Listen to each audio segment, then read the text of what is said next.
For this session, we have a collection of physicians who have both been clinical for many years, two of whom have served on the RUC, but all are very involved with inventing, developing, trying to implement alternative payment models. So have had 1 foot in APMs and 1 foot in traditional fee schedule based payment. We thought it would be useful to have a panel that discuss the interactions between the fee schedule, to what extent the fee schedule serves as an impediment to trying to accomplish value-based payment, to what extent does it support it, and can it be improved to even be more supportive. The plan here is for each of the panelists to, basically the rule was say whatever you want that's relevant to this topic of interaction to make the points you want to make. You have 5 to 7 minutes, where actually the timekeeper's going to say 5. And we want to keep those comments targeted. And then I have a series of questions that if the speakers do not address them in their presentations, then I will go down the line and ask very pointed questions about the interaction of the fee schedule and APMs. So that is the plan. It's important for you to understand who's here. You all have bios. I just want to emphasize just a couple of sentences about each one, starting from my immediate right. My fam, who is an internist, is the Vice President of Provider Alignment Solutions at Anthem, and is working there with new payment models to produce value. But significantly, prior to joining Anthem in 2017, Mai was the founding official at CMMI, where she served as Chief Innovation Officer and was responsible for implementation of a range of alternative payment models under what became MACRA, before and subsequent to the passage of MACRA. So she has had a broad view of APMs. The next will be Simeon Schwartz, who is the CEO of WestMed Practice Partners. It's a medical group in Westchester that was formed in 1996, a multi-specialty group which now has over 350 physicians, 14 locations in Westchester County. And for the last, 12 to 18 months, you've been serving as at Optum Practice Partners, a physician management services company, which was formed in 2011 and acquired by Optum.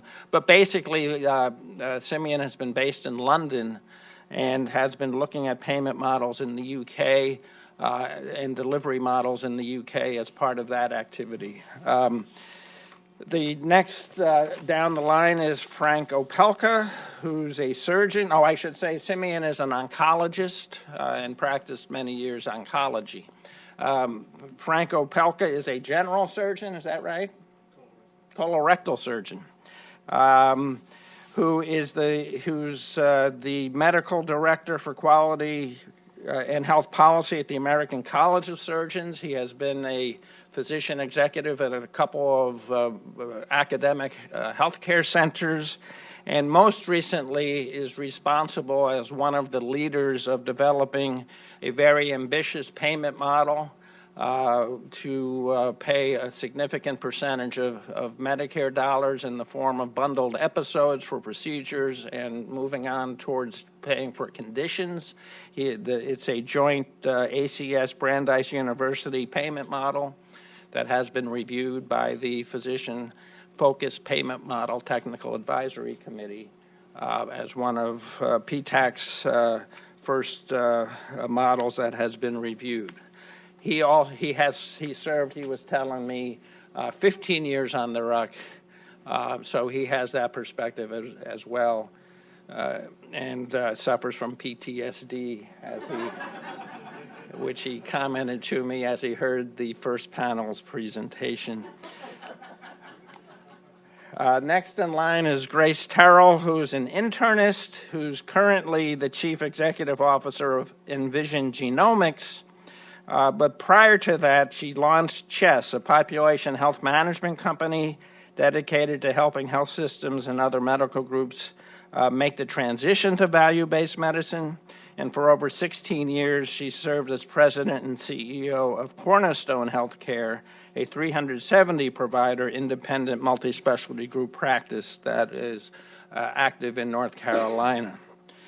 And finally, Alan Lazaroff, who is a geriatrician. He's practiced geriatric medicine since 1978. He founded the second largest PACE program in the United States, served on its board for 19 years, and has been very involved with an organization called Physician Health Partners, which has been paid through capitation, including Medicare Advantage plans in the Denver area, and has been involved with Pioneer, ACO, and and MSSP efforts, shared savings models. He's also on the American Geriatric Society, has been the member from the American Geriatric Society on the RUC also. So we have experience in APMs, we have experience in fee schedule work, and with that, 5 minutes, please. Maya, you're up. Some will have slides, some won't. We'll figure out how to do that. Thank you. Just have to. You can all hear me. Oh. I don't know. This button in the middle. Oh, there you go. Thanks. So I actually scribbled madly during the last panel, but I'm going to contain my opening comments to this little corner right here and just hope that Bob asks me questions to trigger the rest. I'll start out by saying that, you know, you've heard a lot about the distortions in relative prices within the fee schedule, and I suspect that these folks will give you a great deal of color, but I'll share from the payer perspective, trying to build credible value-based payment approaches, what the fee schedule means to us. There are 5 negatives and 1 positive. Okay. So the first negative is, of course, that these prices are distorted. One of the downstream implications of that is that if you're trying to engage a provider organization in smartly reallocating their resources to do more of the things that patients need and that you want them to do, and less of something else, they are very constrained in how they can reallocate those resources. And why is that? Because they have to compete for labor in an open labor market. And they cannot reduce the price of a neurosurgeon by more than so much, or maybe not even at all, and still compete for that labor. So there's some very real-world market constraints. It's not just a theoretical, philosophical debate about which methodology is better. The consequence of the price distortions is that it distorts the labor market and limits what you can do to reallocate resources. And it focuses, frankly, keeps our attention focused, I would say, on the illusion that we are measuring true input costs with a very, very false sense of precision, and from my perspective, a tremendous waste of time and energy chasing that false precision to reassure ourselves that we're doing something meaningful, instead of allowing us to shift our attention, frankly, to what we can afford. I realize that seems overly simplistic, but he said 5 minutes, and I'm trying to keep to this little corner of my sheet. But I'll leave it there. You know, just if you could just walk away with price distortion, reallocation of resources, constrained labor markets, and this attention to a false sense of precision. The one positive, I will say, and this is where I completely agree with those on the first panel who said that we're going to have fee-for-service with us for a long time. And that's because I'd like to draw a distinction. I think we need to draw a distinction between fee-for-service and the resource-based relative value scale. Those things historically were married together.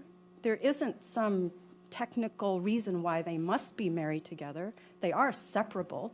Fee-for-service is a means of paying for productivity. And I think we want to continue to find a way to ensure productivity.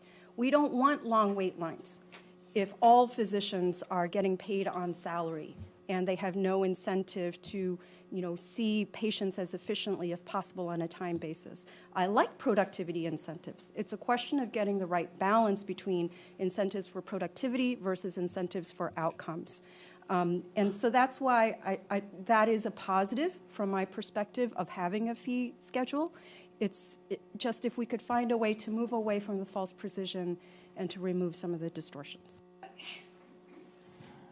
Simeon.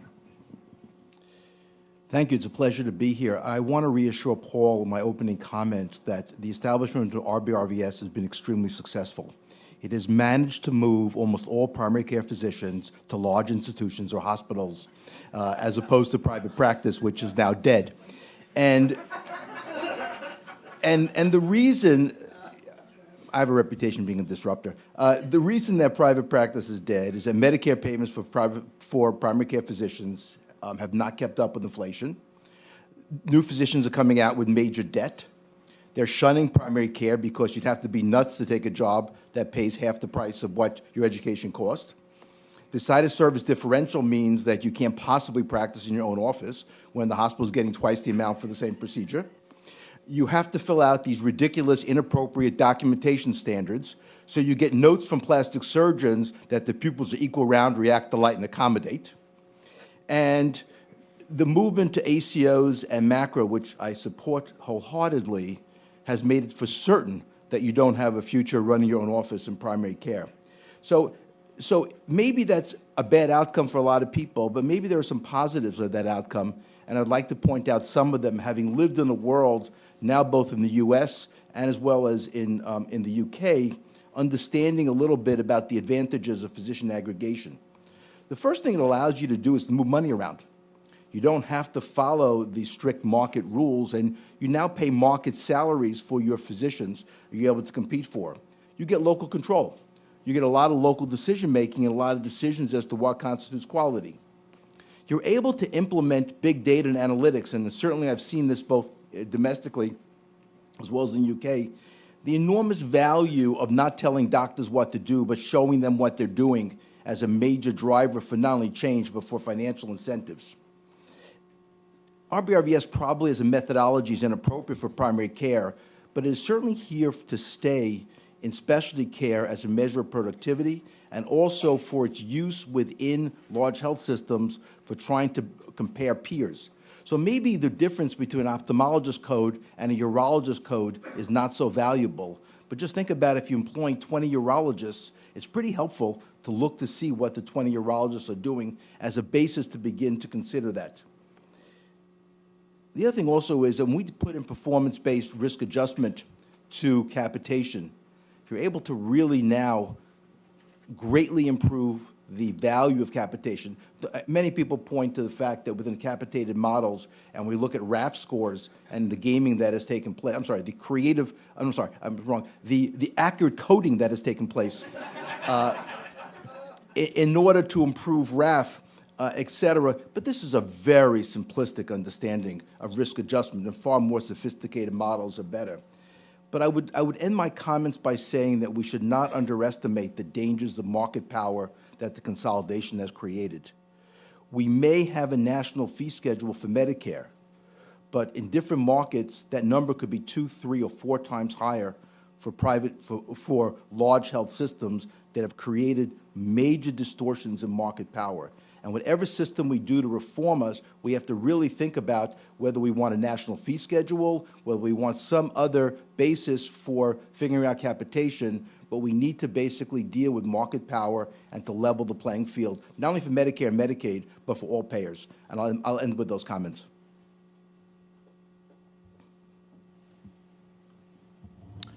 I'm not sure how I follow that, particularly in the face of PTSD. So having served 12 years in the Army and been in places like Somalia and Afghanistan, the Anbar province, I did fine. And then 15 years on the ruck, and I'm a ruin.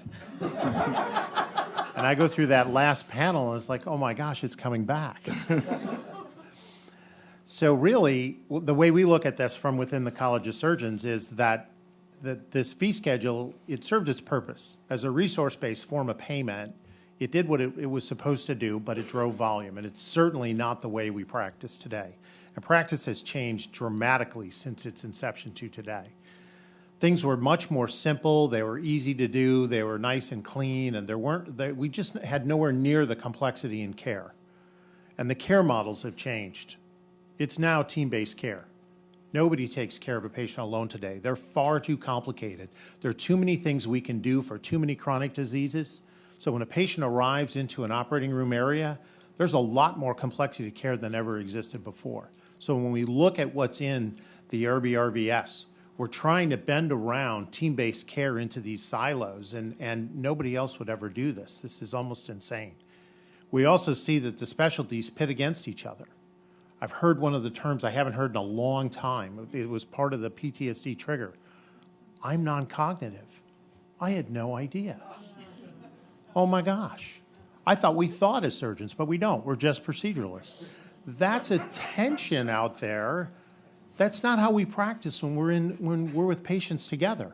We're trying to solve teams really complex issues for an aging advanced population that's unbelievably surviving with a whole new complexity of diseases. So when I look at this thing called the RBRVS, it's dividing the field. And so we looked at that and said, this isn't the way to go. And we first started looking at alternative payment models as a way to get out of the SGR. And along came MACRA, and it moved us out of the SGR. And we said, well, now what are we going to do? And someone said, there's this thing about APMs. And so we moved into saying we ought to be looking at how do we build a payment system that incrementally moves us from where we are into population-based health. How do we get there? What are those increments? So we thought about all care today, as we see it, is episode-based teams. And we can take and have taken about 85% of the entire Part A, Part B expenditure and defined 1,200 episodes. Within those 1,200 episodes, we brought 50 to the PTAC to look at and consider and said, here's a starter set to figure out how would we implement an episode-based payment system, which actually puts the patient first in that episode of care, measures the quality on the patient, not on the individual team members, but on the patient. And we as a team take account for that quality. And we as a team take account for that cost. So if the patient does well and the costs are low, the team shares the reward. If the patient does poorly and the costs are high, the team shares the penalty. And how do we build that and construct that so that it could be small individual practices who join the team, as well as fully integrated services who want to take on team-based care? Well, that's how we're practicing today. We didn't want to make it, though, so prescriptive that we said, here's the one formula for the way to do things. So we developed an alternative payment model that actually uses the fee schedule as its chassis that allows us to move from what's in MIPS as fee-for-service into a MIPS APM, into a full advanced APM. And when you fully feel comfortable taking care of a patient as a team, you could literally go at risk in population-based health if you're ready to make all those jumps. That's probably a multi-year transition. It's not going to happen in 5 years. But that was our basis of moving forward. Take the current environment we have, but stop dividing it. Start building the team and move the team into a construct the way we actually like to practice and work together and take care of patients. And figure out that attribution for shared accountability for taking care of patients the way patients think we take care of them and the way we actually do. And stop all this tension and back and forth over how do we actually get after all these RVUs. So I would rather take resources that are being used to sustain that fee schedule and do the minimum amount to sustain it and maintain it, and take some of that intellectual capital and start putting it into team-based APMs as we move forward. And that's the model we put forward. We built an episode-based measure framework, and I'll conclude by telling you that framework, the way we put that together, its primary focus is to measure high-value process measures that we think ought to be done and are crucial to that episode of care that ought to always happen. Just like when you get on the airplane, those pilots go through that checklist. Even if it's topped out, I want to know those pilots did that checklist every single time. What are those high-value episode processes that need to be done every time? And then I want patient-reported outcomes tied to those episodes, so I know actually how the patient felt about what happened. It's nice to have other risk-adjusted scientific outcomes that are out there. That's great too. But those tend to be tortured by small numbers. Really looking at the patient-reported outcomes, that's what really matters. So putting that episode-based measure framework on a construct that incrementally moves us into team-based care that'll transition to population care, that's the APM we built. There's a lot of work to do, and we would like to put the resources there. Thank you. It always sort of frightens me when I agree with everything that Frank says, but it's because he was starting the conversation talking about team-based care. It's also interesting, though, that he was identified as a proceduralist. I'm a general internist, and if you will pay attention to the way physicians are named and called, you know how they're paid. If you think about an internist, when I was in training in the mid-1980s at Duke and at Wake Forest, I was called an internist. And then we ended up with a managed care co-payment system, and I became a primary care physician, and they lumped us all together with pediatricians and family physicians, even though the actual training and the discipline is somewhat different. My specialty then changed again, so there were hospitalists. That was about the DRG system. And then there were extensivists, which was a response to some of the Medicare Advantage type of things. There's now sniffists out there, those that are in skilled nursing homes. I've heard the term chronicist recently, and I guess maybe I'm a cognitivist since I'm still an internist. But all of those are an attempt to define work around a way that you're paid, just like a proceduralist. All of these could potentially be pejorative if you're not really listening carefully. And it has to do with a physician who's taking care of patients, whose function is being thought through within the context of the way they're paid. And so therefore, that sort of defines what they do. And a lot of our conversation this morning is about how do we get around that, because it doesn't seem to be working. Well, I think the way to get around that, and wherever my slide is, am I supposed to push a button? I've got one, so I don't have to stand up.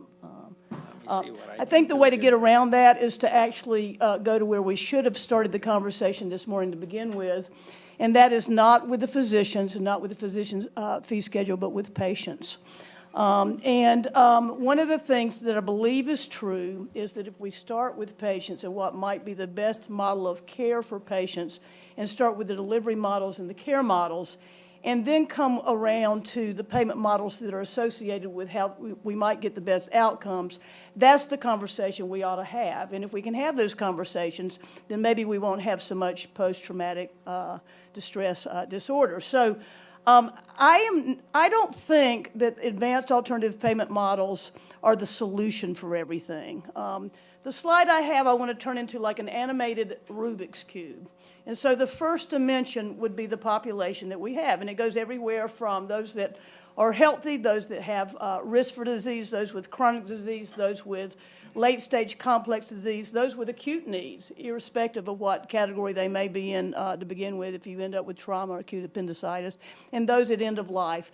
And that's the concept of population health, and we've been trying to figure out how to pay for the populations that a particular payer or a particular provider or a particular health system is taking care of. And it's not all the same for every single one of them. The second component are the types of conditions people have. And so you can have an independent condition. You can have an upper respiratory tract infection. You can have something that is completely and always managed in the outpatient arena. Or you can have something like cancer, or you can have something like multiple sclerosis, or you can have something like the need for a knee replacement. And every one of those conditions is defined by part of the population you're in and what you might need in that context. So somebody with multiple sclerosis has a very, very different set of needs and a very different type of care model that might ought to be designed around that than somebody with some other condition, such as an acute myocardial infarction. The third dimension of my Rubiks Cube is episodes. And this is where Dr. Opelka and I have had a lot of conversation. But where is the right place for an episode of care to occur? It is not always the case that we need advanced alternative payment models for everything. If you're in an urgent care and you're relatively healthy and you have an independent condition, then the most efficient thing that you can have is fee-for-service that is based on evidence-based quality parameters of some sort, because it's a transactional interaction. You go in, you get something, you come out, or there's some other thing that is a simple transaction. That's a very different set of parameters than what you might need for somebody who has cancer, somebody who's a geriatric patient who's frail at the end of the life, and all the types of things that you would need for that care model are different. So the fourth dimension, if we're going to spin the Rubiks Cube out of the wall, would be the variation and the variation in between the different groups. So the genomics that I'm very interested in certain populations because I think it's a hidden factor, the social determinants of health, all these things are not measured within that three-dimensional structure. And if we get the analytics right with what we have now, then we've got the fourth data point, if you will, that's going to allow us to design models of care that might actually meet the needs of patients. And within that context, we can come up with a range of possibilities that will actually meet the population we're taking care of. My final comment is, irrespective of what we do, there's always a cheat. I wrote a article about 10 years ago called Figure Out the Cheat. And it was basically saying in fee-for-service, of course, the cheat is volume. You do things that aren't necessarily. In value-based care, the cheat is you lie about data points and quality. So you get into False Claims Act more than you do some of the Stark laws, perhaps. But there's a cheat in everything because there's moral hazard every time there's a system in place and there's payments in place. If we figure out what those parameters are ahead of time and then we design around them in ways that we can actually focus on patients' needs, I believe what you're going to find out of the medical profession is that most of us on most days are trying to do the right thing. And if you push it back on what we would like to do that's the best for patients, most of us are going to get there most of the time. What we've seen on PTAC over the last year since we've been getting models are passionate physicians who are mostly coming in with new ways they would like to provide care. And then they're trying to figure out a payment model on top of it. Dr. Opelka was the exception of that. There was a lot of thought with respect to the payment model. But we're seeing people from all over the medical spectrum saying, if I could just be paid differently, I would do this for patients, or I would do this for patients, or I would do this for patients. And the models are awesome. And they're from all sorts of different types of patients. So let's think about the patients first and design models around it for the payment. And there's not going to be one solution. It's going to be a complex world from now on. Thank you. I'm really pleased to be part of this august event with these distinguished panelists. And when I saw the agenda, I worried that by the time I got to say anything, everything would have already been said. And I think that's large. Now they put me last on this panel, so I have a certain disadvantage, but it'll help me to keep my remarks relatively brief. But I won't entirely be able to avoid repeating some things that others have said. And the first is that the RBRVS is not going to be easy to kill. That even if you have a capitated organization, you still have to have some way to get the money down to the individual provider. Because you know they're not necessary unless they're all employees. You could do a salary, I suppose, if they were all employees, but I don't think we're driving toward that kind of a healthcare system. You can use capitation to get the money down. It better be risk adjusted, but in the case of capitation, you have to decide who do you pay the capitation to. And I would argue that the current mechanisms of attributing to primary care doctors and so on by the number of visits and all that is not adequate, and you've got to have a more explicit definition of who is the person who's supposed to take the responsibility and receive the capitation payment if we're going to go in that route. I'm hopeful that the patient relationship codes that I had the opportunity to work on, contribute to, will help us with that, to define the roles of different kinds of physicians so that we can use that information to figure out how to pay in these kinds of situations. I want to say something about the resource-based relative value scale, because I find that with the exception of the people on these panels and probably some of the people in the audience, most people have not thought about what is the implication of resource-based and why was it set up this way. And as was mentioned earlier, this was supposed to emulate a market, because the theory is that in a market, market forces will drive the payment down until it gets to the point where it equals the cost of producing the service plus a reasonable amount of profit. And that was the theory behind it. But the problem is that getting those prices in an administered pricing system is very difficult. And it's been alleged that the fee-for-service system is inherently inflationary, and I would like to say that I think that the reality is more nuanced. It's inflationary when the price is too high relative to the cost of producing the service, but equally important is that it prevents things from being done when the payment is too low or the payment is zero. And as one of the questioners mentioned, and that's equally pernicious in my view to the effect when the price is too high.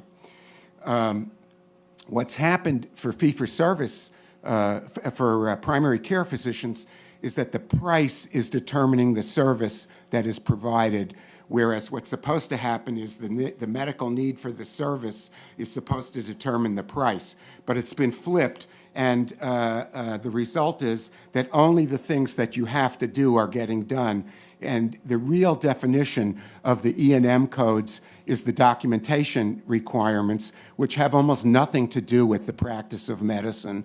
And essentially, as long as you meet those documentation requirements, you'll pass an audit, but you may have done nothing for the patient, and that's a bad effect of a fee-for-service or a relative value scale type of reimbursement that is not necessarily a feature of a capitated environment or even a salaried environment.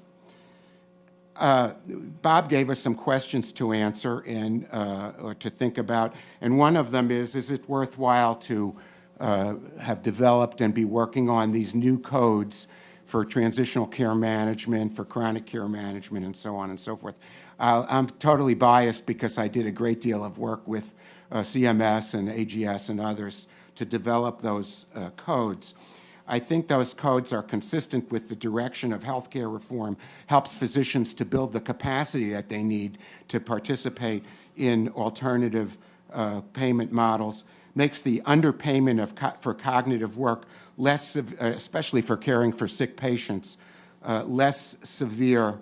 And you know, my observation is even if you have a globally capitated organization, they're going to start off looking at paying the individuals by referring to the RBRVS. And if Frank's surgeons get paid up front for doing work, I want to get the same benefit of getting money for doing the work up front. This is, you know, in the RBRVS, this is a resource-based thing, and if I'm putting the resources in, I should be paid for that. I think that may be a transitional stance, but nevertheless, I think it's important. How does the fee schedule involve or affect the ACO? In my experience with the Pioneer ACO and the MSSP through Physician Health Partners in Denver, just a little background, this is a primary care physician-owned management services company with an IPA structure linking the physicians together, about 200 PCPs. We did global risk Medicare Advantage very successfully and still do. We've been going for over 20 years, and 30,000 in MSSP, 30,000 members, but over 300,000 overall in commercial Medicaid, a whole variety of issues. And so what's our biggest challenge for that ACO? The biggest challenge is recruiting primary care doctors.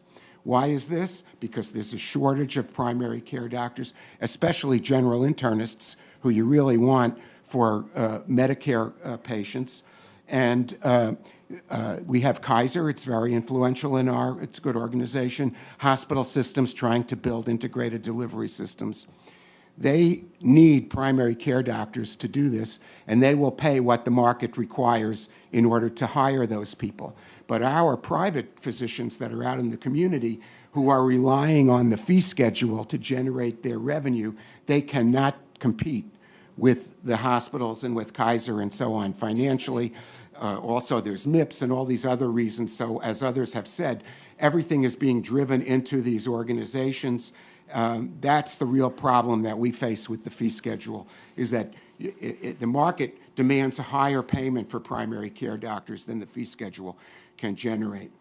Just two more comments. I want to respond to what Dr. Opelka said, and after listening to Frank speak, I will admit that surgeons do think.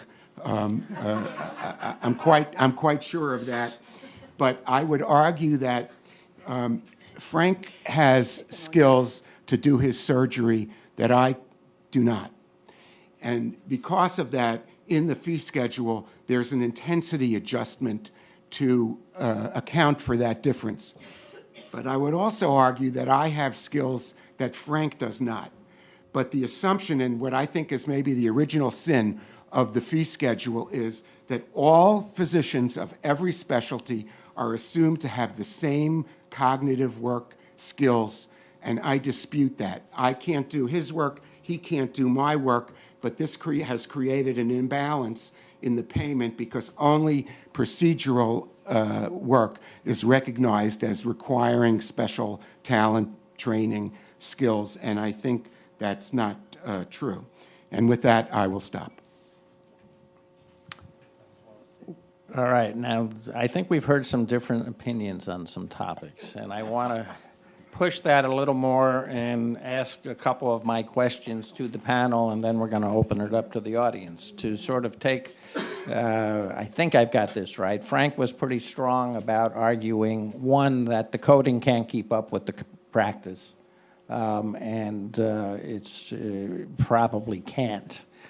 Given the nature of team-based care, et cetera, it's hard to capture that in coding, even if one tried to continually update the coding, and made a pretty strong case around opportunity costs, that it's difficult enough to get everybody's involvement with working on APMs to then have this huge distraction of arguing over RVUs within the fee schedule. If I've mischaracterized your position, you can clarify it.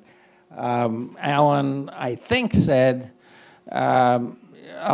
fee schedules are not inevitably a problem. It depends on the prices that you set. And that it is at least potentially possible to get more value out of a fee schedule by getting those prices closer to what would produce better mix of services and outcomes.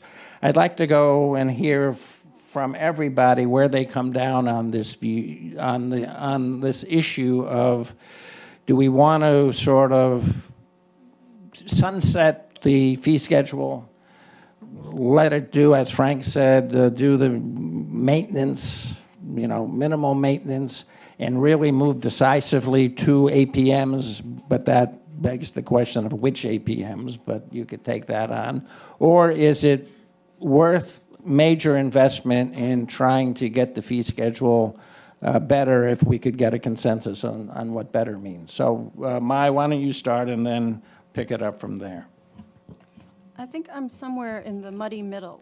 I think I am pragmatic enough to, for both practical reasons and because I do believe that there are certain situations where fee-for-service is simply the best, most appropriate way to pay. I don't know why I should pay for cataract surgery any other way than fee-for-service, as an example. But I'm very skittish about the concept of a major investment to address the pricing distortions. I think that we could think about going for the lowest hanging fruit and stratifying the distortions in terms of their magnitude and their impact in the marketplace, and address the highest impact codes, and then see where we are. Because frankly, I agree with Frank that there are lots of things that a fee schedule will not be able to do for us, and that the nature of care delivery is going to keep moving in that direction of not having parsable bits that you could link direct fees to. But I think that, to be honest, to actually price those things and make those things go in the marketplace and sell them as a concept to providers on the receiving end, I have to have the resources to do that. Whether I'm at Medicare or at Anthem, I can't invent dollars that aren't there. I can't keep investing more dollars in primary care without taking it from someplace. What customer would I sell that to? And so I do think that we need to work this with both hands. And short of a major investment, I think that it should be doable to address some of the highest yield portions in terms of price distortions, and then see where we are. It gives us a little more breathing room to start moving, to start adding those layers of alternative payment models as a complement to, not necessarily as a replacement for fee-for-service. I would not invest a lot of money in fixing the RBRS schedule. I think I'd let it die its natural death as we move to APM models over a period of 5 or 10 years. But I would offer primary care physicians an alternative capitated model as quickly as possible that allows them to have a different payment system. It could be voluntary for primary care physicians, and quite frankly, it could be voluntary for patients. But what would happen rapidly is that the physicians who signed up for this would only see patients who signed up with them as primary care physicians. It would not really distort the entire system. And then when I was going to price that, I would do it the opposite way we've done everything else before. I would figure out what the market price for a primary care physician, I would understand what an appropriate panel size for those people are, and I understand what the bucket of services that they need to provide to those patients, with a lot of emphasis on the coordination of care that was, of course, risk adjusted.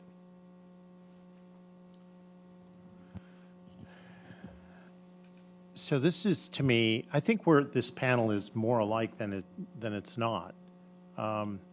And the way I think about this is I really try to step outside the fee schedule and ask, what is it that the patients need in the emerging market? And what are those market forces that are out there? And then how do I adjust what I need to within that fee schedule? Stop going back to the old fee schedule think in all those RVUs, and tell me more about the story that Alan was making, that there are skill sets that aren't appreciated in primary care in this current construct. Well, forget the current construct. Where's the construct going that I need to go, and how do I appreciate primary care the way I need to? And it's no different in surgical care either. We talk about so much of the primary care can't afford the way they are, and they've moved into being employed. We just finished a survey of the surgical community, and I can't tell you what the final number is because we're still looking at the results, but over 70% of surgeons are employed. And the number's growing at a very rapid rate. It's doubled in the last decade. And it isn't because they can't afford the RBRVS that's out there. It's that the complexity of practice is such that they're not getting to operate. They're managing rules, regulations, and EHRs and ONC and all this other stuff, and they want to get back to patients. And that's all they want to do. So if they can dish that off on an employer and get back to patient care, fine. That's where they are. They're also not being paid purely on the RBRVS. It is a marker. It is a tool that's needed to determine their value within the system, but there's also directorships and other administrative responsibilities and other ways that physicians are being compensated. It's become much more complex. So to me, let's put that effort into, let's describe where this is going and figure out how we're going to value it. The current system we have, the RBRVS, is a base system, but there are flaws in it that don't meet where we're going. Let's put our effort in fixing the valuation in those flaws that meet whatever those services are that patients need as care models change. Mai started her comments talking about that she saw no other way of paying for cataracts except possibly fee-for-service. But fortunately, there's only 2 I's. So there's going to be a limited amount of that. I'm only partly facetious.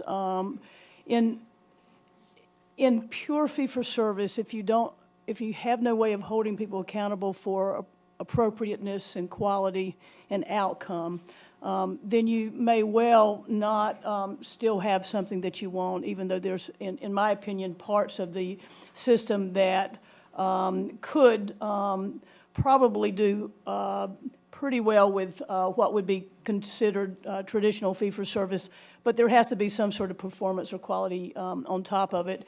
And that's where you get into all the complexity that Frank alluded to that has gotten awfully complex. So I have, over the course of my years in practice, practiced in a 3-person practice as part of a multi-specialty group that I helped found that in '95 that started with 42 docs and ended up with 375 before we merged into now part of a large integrated academic led medical system in North Carolina.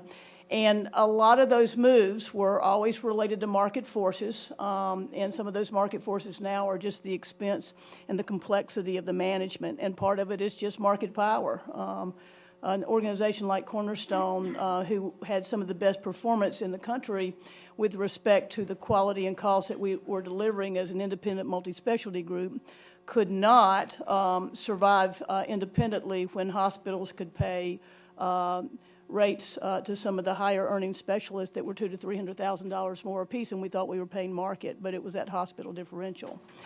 So within the context of what all that means for fees and services and how we ought to pay, if there is going to be continued consolidation into systems, it will solve part of it because there will just be big systems that will be getting the money, I suppose.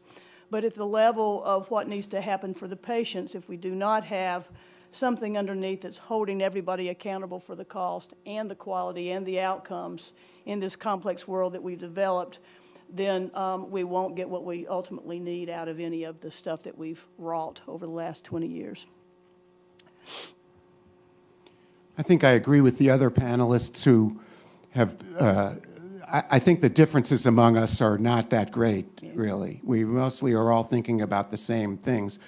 I would point out as a geriatrician that fee-for-service has not been kind to geriatricians. That's for sure.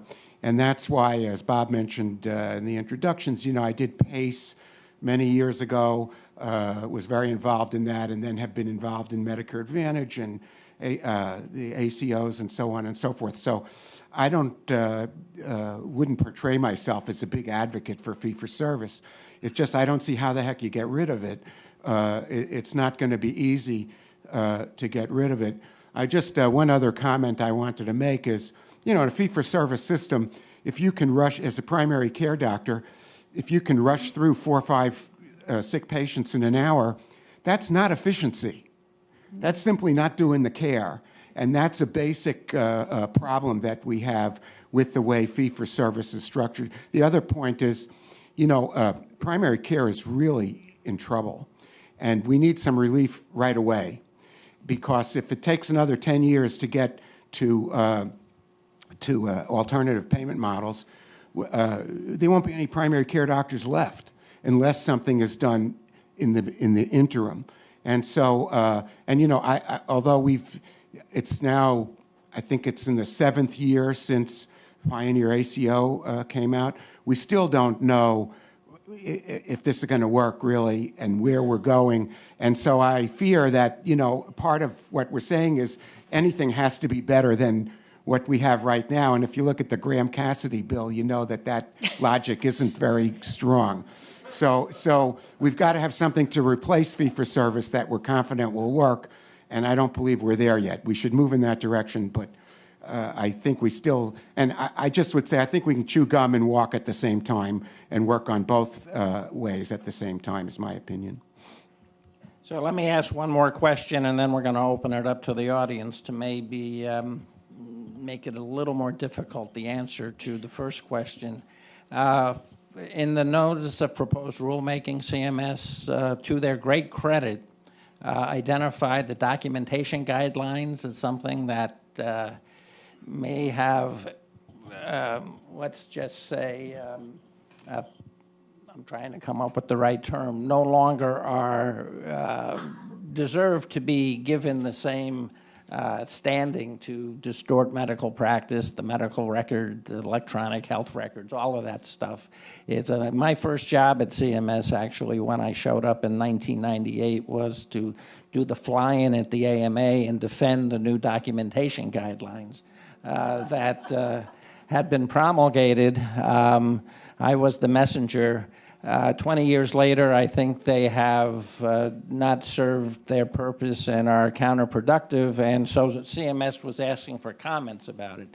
In providing comments, I sort of, well, one of the points I'm making here is that in their sort of discussion of the documentation guidelines, and if any of you don't know what that's about, ask a neighbor or something like that. We don't have a chance to get into it in great detail, but they pointed out that their observation was that when they were written and asked for particular items of histories and physicals that had to be documented in order to justify the coding, the 5 levels of coding, medicine practice has changed so that that's not necessary. And the focus should be on decision-making, which is the third component of most of those CPT codes. So in preparing my comments for CMS, I actually looked at the following, that there are 6,500 separate codes for procedures. Every nuanced variation of a procedure has its own CPT code. There are essentially 16 codes to capture all of the cognitive work that all physicians are doing. And Alan pointed to the fact that there's cognitive work and specialists do different things. There are physicians who do spend an hour doing a history and physical. Neurologists. Dermatologists do histories and physicals, but they're not the same thing as a neurologist's history and physical. So I'm sort of raising the question of, if we really wanted to sort of make progress, this is a hypothesis, we would begin to provide the nuance in E&M coding that we have in procedures. But as Mark Miller suggested in the first panel, is that taking us in the completely wrong direction by making the fee schedule even more granular and creating lots more codes and having everybody's perfect description of what they do as a code or not? So I guess my question to the panel would be, is it worth the effort to sort of find out what physicians actually do and try to redesign the coding system to capture what they actually do and then try to keep up with that? Or is that a bridge too far? We should really not go down that route, and we should really focus on alternative payment models. That was a long preamble to that question. You're leaning forward. I'm always first. I don't know. So I think it makes me look like I bluster more because everybody else gets to sound thoughtful in reaction. I'll just, I think this is one of the rare instances of me straying from Bob Berenson's worldview. I really do not want to generate new codes. I really don't want to generate new codes. I'd rather find a way to grossly bring that number of 6,500 procedure codes down to something like 100 procedural families and pay for those. And I would rather not require documentation at all. I think it's fine to stick with the 16 E&M levels, whatever, but not require documentation at all if, for example, you are at downside financial risk. What do I care? It's your dollars, right, if you're taking that accountability. I would really rather not move in that direction. I think for purposes of research and analysis, it may be interesting for a time, but in my head, what I'm thinking about are all of the jazzy new tools and services being wrought in Silicon Valley and other places around the country. I'm wondering about when artificial intelligence will really start to creep up in medical care. I'm wondering about how rapidly, as Frank says, our care models are going to change right under our feet, and to try to, and to imagine that we can scientifically keep up with that in real time and reflect those in hardwired documentation requirements or specific fees, I think is a fool's errand. It just feels to me, it feels a bit arrogant to think that we could do that. The same flavor that I have, the same sensation I have thinking about the false precision in today's RBRVS. Let's not project that we think we know these things to such an exact level. Let's just, shoulder some humility and say, we're going to try to get it roughly right, roughly directionally right.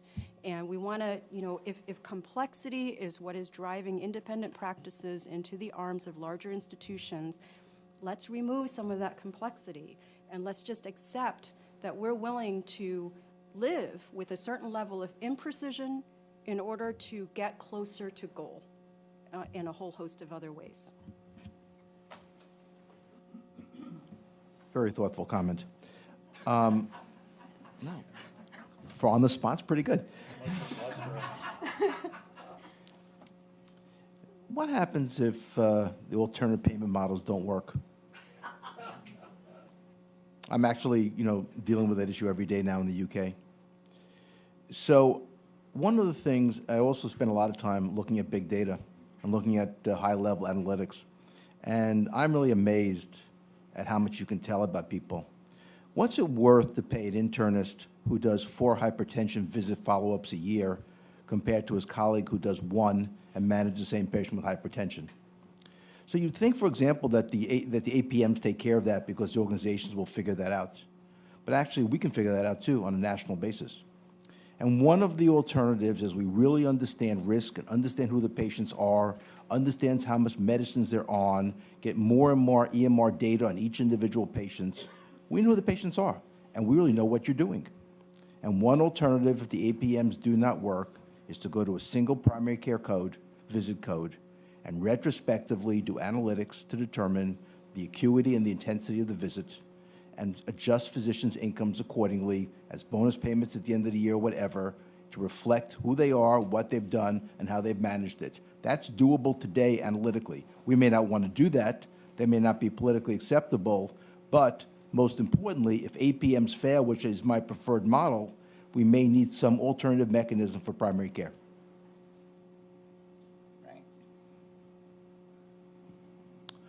So I'm listening to these 2 comments, and particularly to what Mai was saying.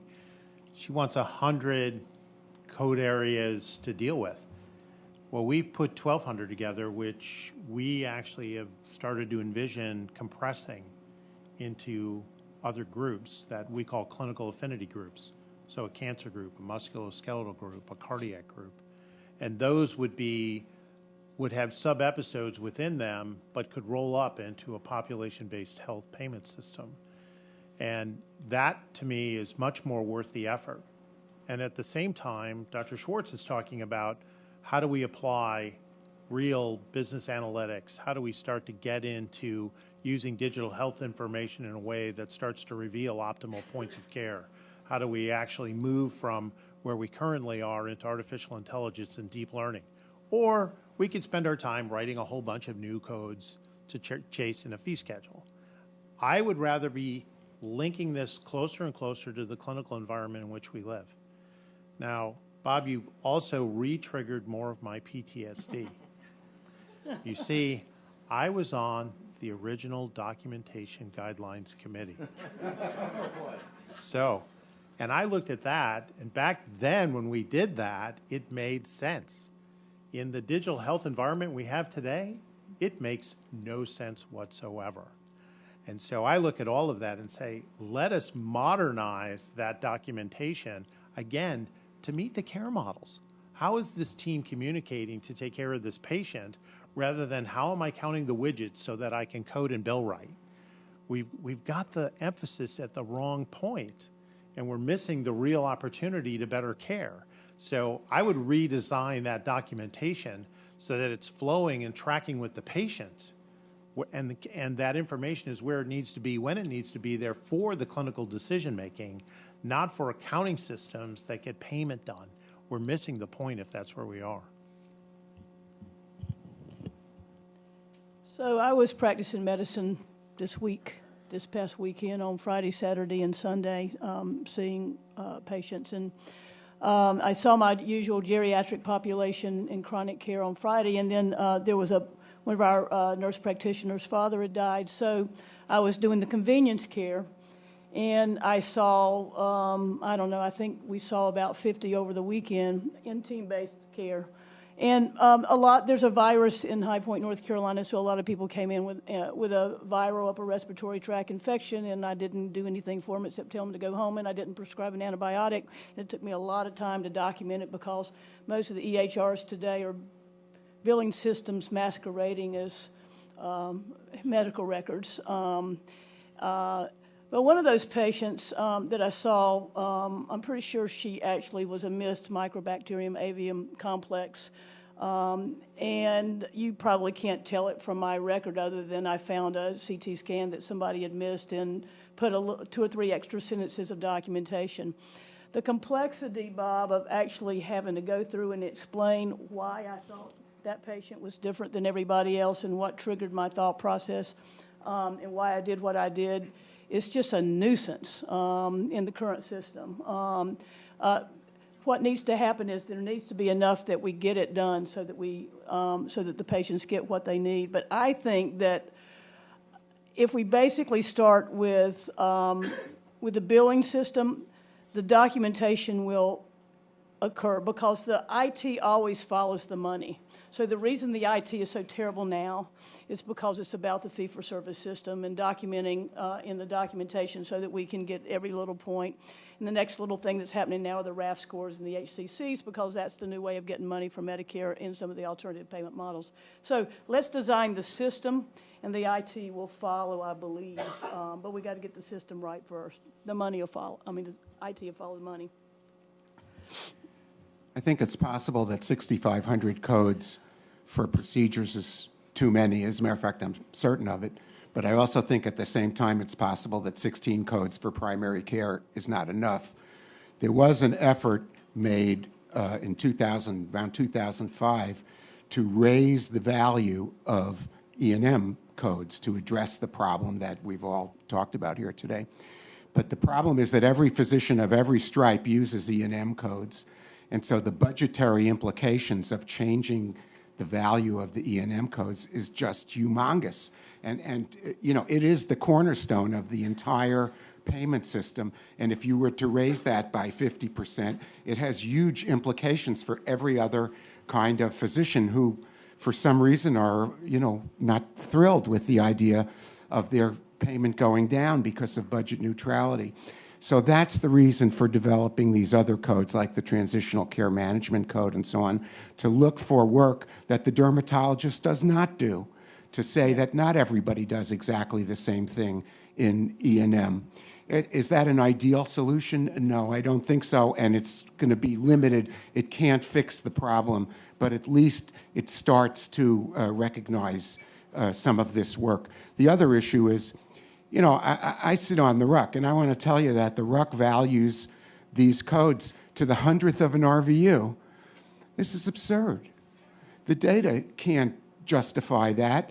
It's not humanly possible to maintain a fee schedule where you put 7,000 codes in exactly the right relative position. And so I certainly agree that I think we need fewer codes overall. I still, maybe it's because I worked on them, but I think that there is an opportunity in primary care type of services to recognize some work that hasn't been adequately recognized previously. And at least as an interim assist, I still think that's worth doing. So now that we've achieved that consensus, let's open up the floor for questions from the audience. We've got Paul here, and then we'll go to Jim. Thanks. By the way, if you haven't been introduced, earlier, please tell us who you are and where you work. We know Sure. Paul. If you can't see me, I'm Paul Ginsberg. And I've been listening to this panel, and the word investments was used many times about, well, maybe some investment is okay, but not a lot. And I wanted to ask the panel to clarify what they mean by investments, because I don't think they're talking about large numbers of dollars, at least in relation to what we pay for health services. I think maybe by investment, they're talking about getting policymakers to do heavy lifts on something, and there are alternatives to where we can push them. And when we talk about alternative payment, maybe the biggest investment we need there is to get policymakers to coax patients or consumers to commit themselves to delivery systems so that it'd be a lot easier to do these approaches. And maybe that's one of the restrictions, the lack of investments in pushing, say, consumers around.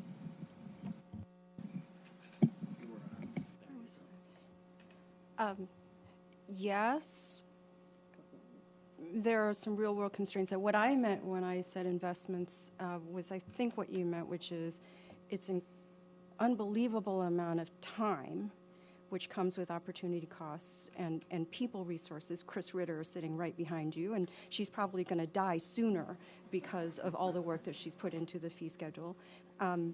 It's also political capital, which itself comes with opportunity costs. And sitting from the payer seat where we are, actively considering maybe we should define rebalancing of the fee schedule as a part of alternative payment models, not something separate from it. All of those things come with costs. That's what I meant by investment. Wholeheartedly agree with you about the desirability of having patients be more sticky, but I think it's important to ask the questions, upon what basis? Is that stickiness just to help the provider do their work better in terms of managing that care?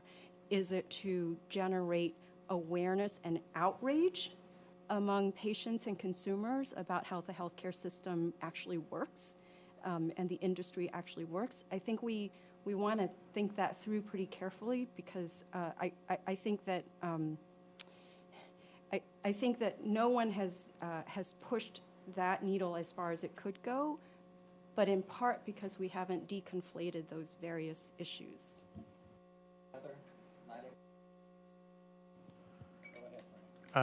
Yeah, I agree with what Maya was just saying, but I think it's an interesting point you raise about, well, if we move from fee-for-service to an alternative payment model with the physician and the delivery system community, but the patients remain in a fee-for-service model, we haven't done anything. And when I talk to those folks who help us do modeling at Brandeis, I ask them, well, how are we doing with the concept of a medical home? And they said, well, the patient community is not in medical homes. When you analyze the CMS data, they are not in medical homes. The doctors maybe think they're in medical homes, but the patients still go where they want, when they want, why they want. So we have a patient community that's in fee-for-service. So if we're going to move this, we've got to move everybody. We've got to move the whole model, and we have to communicate in the implementation strategy. We have to communicate and get buy-in by the patients, and we don't have that today. Next question. Well, I'm sorry, one quick thing. Another investment emotionally in top-down redesign makes it less likely that we will have innovation and bottom-up new models to pick from in the future. And I think that it's very important to create an environment that people are encouraged to innovate and to bring forth new ideas. Grace, did you have? Well, I'm not sure I like the idea of patients or consumers not having choice.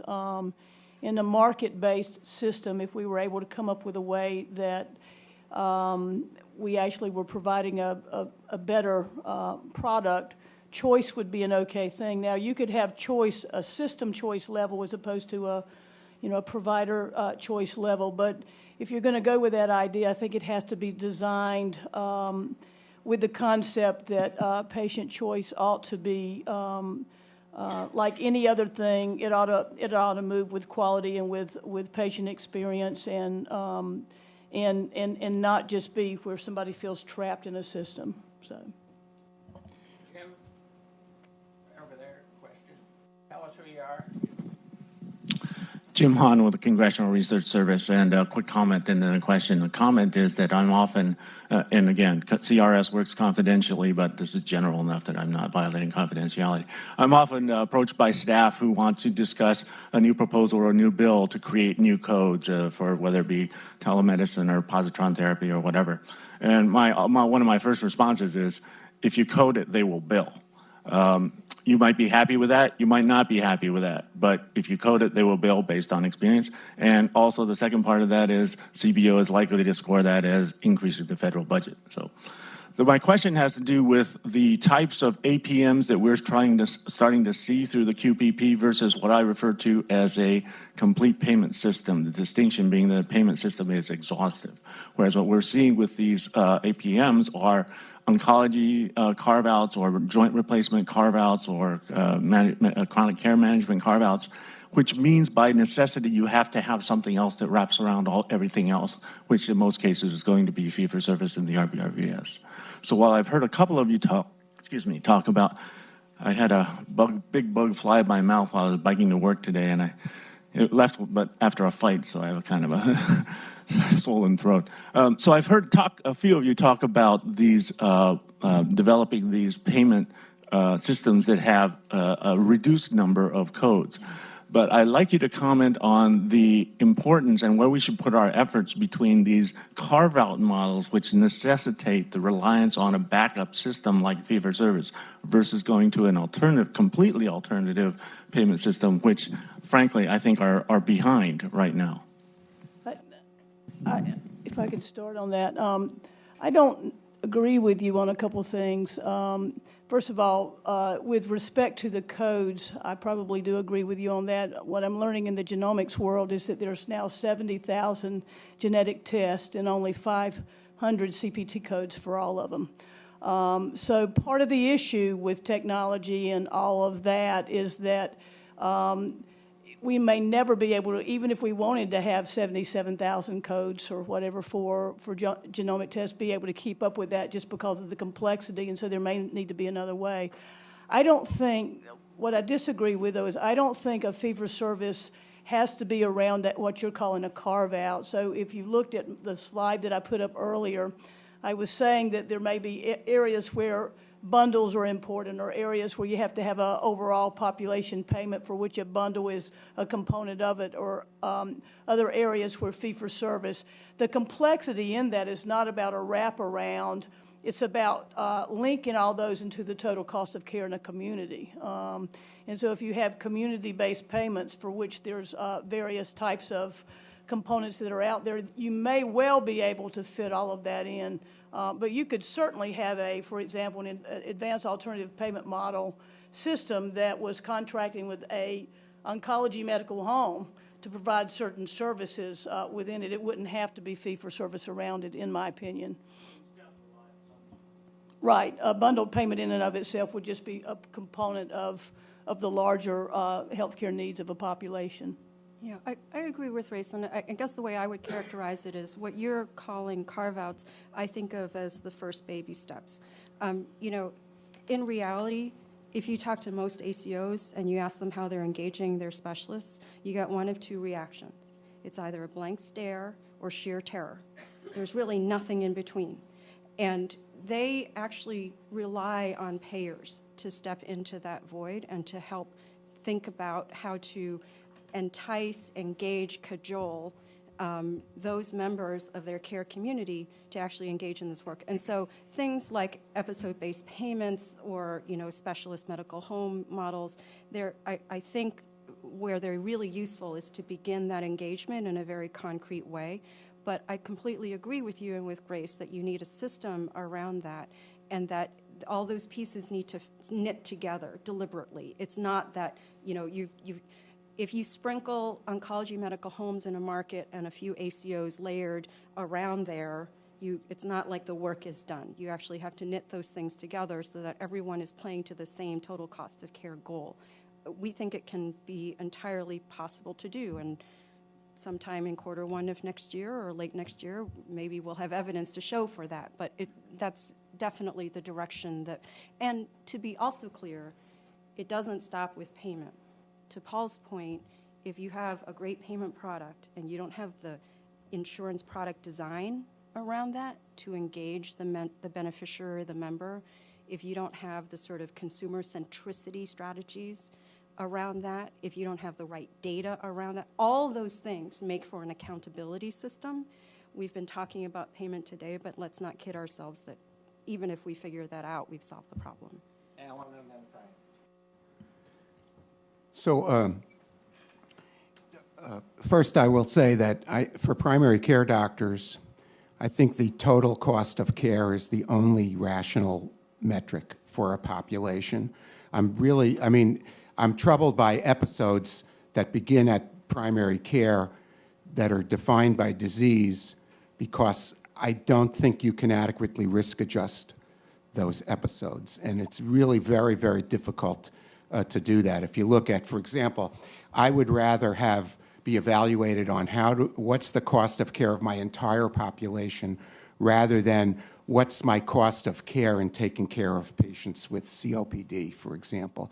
I think there are technical problems that will be very hard to overcome. The other point about the episode is, as a primary care doctor, the way I can affect the episode most is by seeing to it that it doesn't happen. That preventing the episode, that the person doesn't get hospitalized for congestive heart failure because I did a better job of managing the patient as an outpatient. And the question is what triggers the episode, and most of the episodes that are being looked at so far are triggered by an operation or by hospitalization, and I think that completely misses the role of primary care doctors in controlling costs, since most of us no longer are going into the hospital and so on and so forth, and we're in the office. So I would take a different approach to this, and I think that you're raising an important issue. If, to me, we come up with 10, 15, 12 different versions of alternative payment models, then that's a lot for the payor to have to manage and implement. And it's a lot for the delivery systems to have to manage and implement, and it's adding an additional burden. So when we put our modeling together, we wanted to create a framework that would allow us to expand and allow and incorporate all sorts of different types of models of care, whatever they are.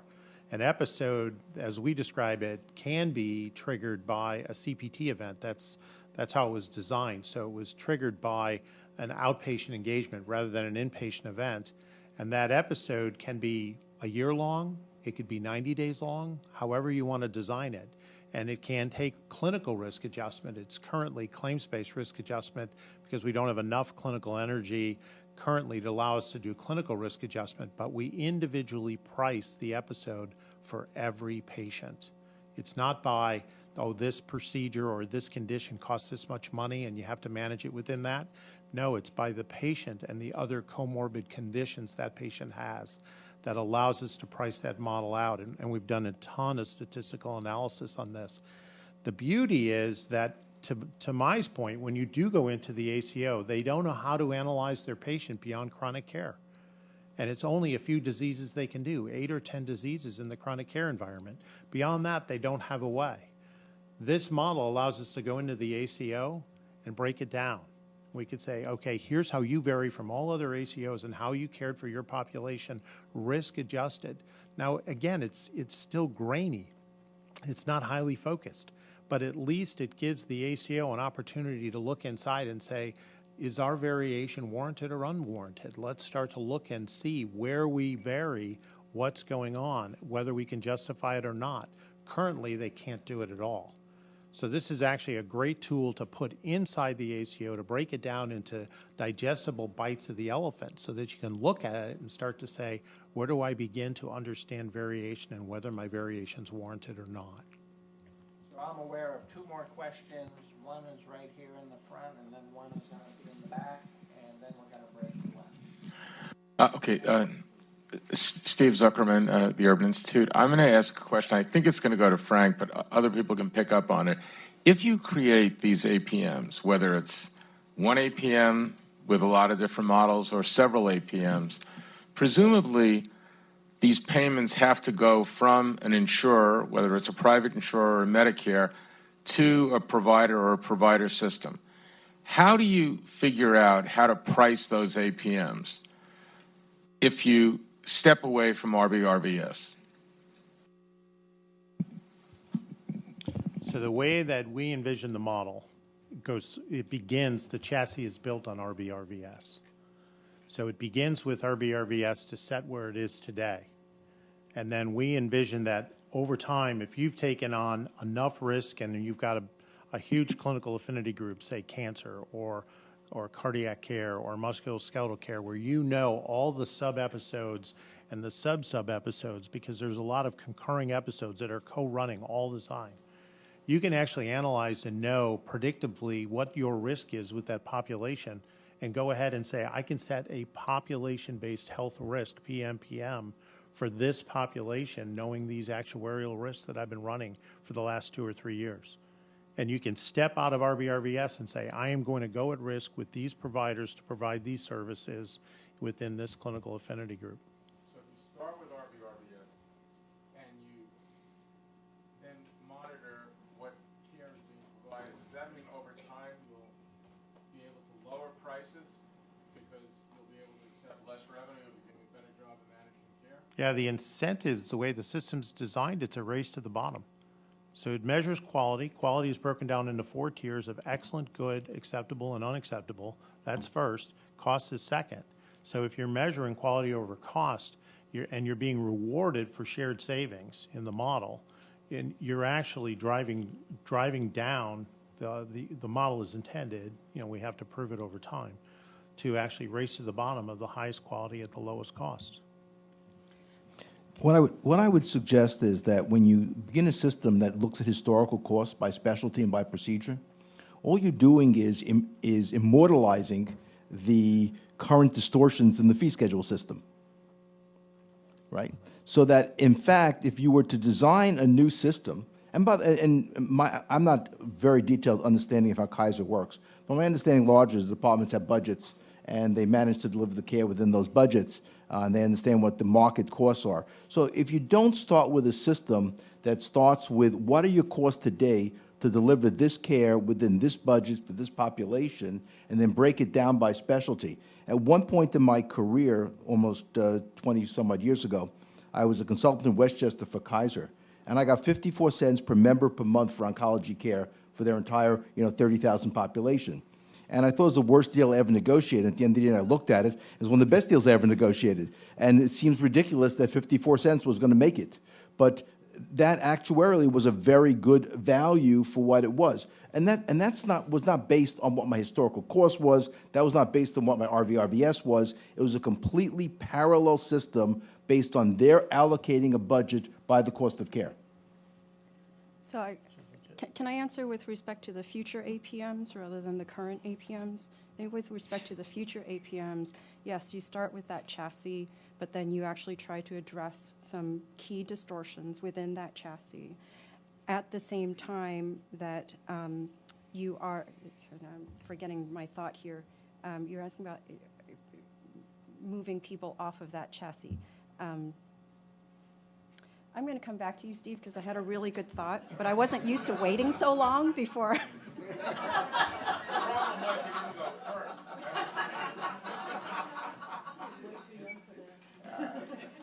We have one question back there, and then if you come up with the answer, we'll turn back. Hi, Mary Malokason from Columbia University.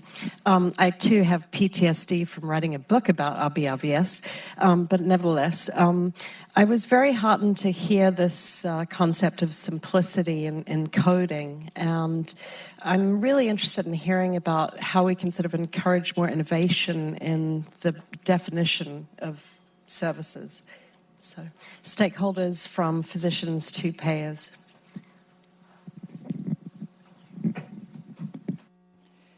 In the innovation of services, my experience, which I alluded to but didn't describe when we were at Cornerstone was to start with care models and say, for this group of patient or that one or that one or that one, what would be the best care?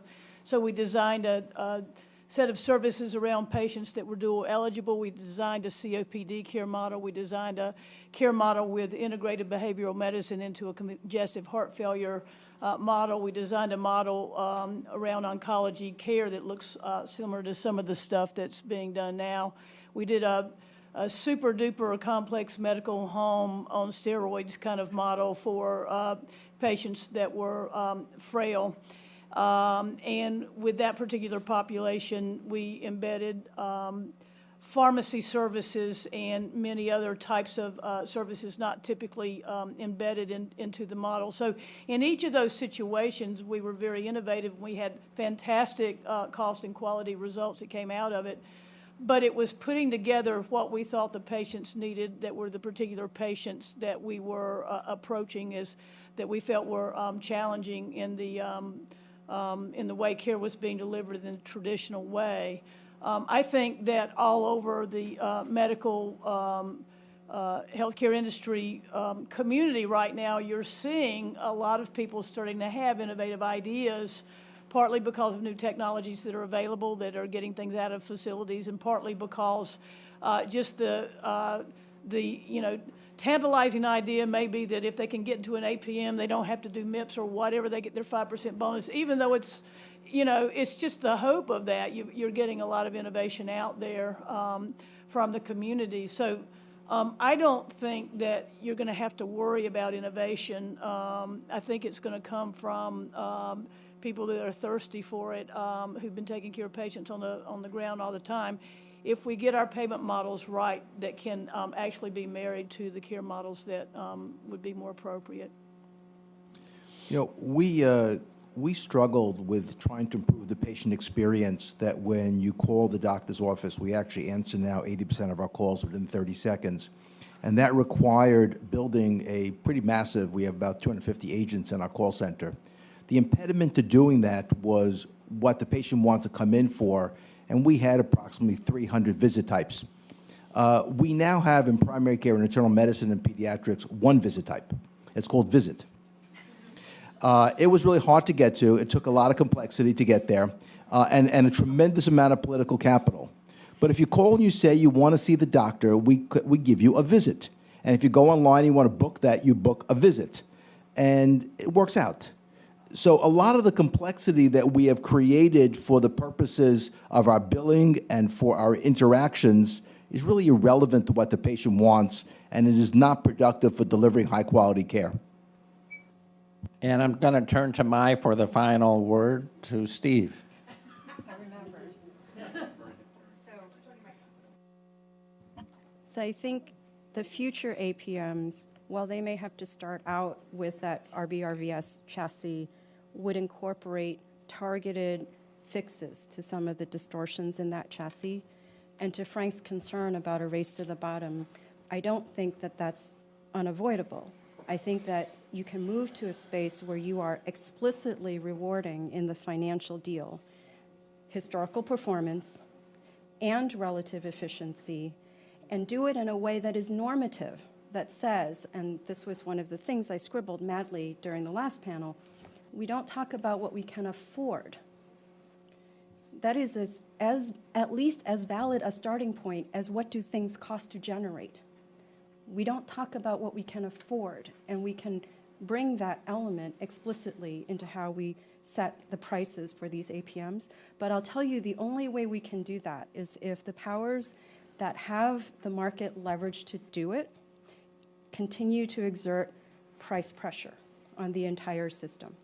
Because currently, the counterfactual that providers out there walk around with is, are APMs a good deal for me or not? Is MIPS a good deal for me or not, relative to what I make today? And that is the wrong counterfactual. The right counterfactual should be relative to what I would be making 5 or 10 years from now, based on the policy signals that I am seeing. Let's give the panel a hand.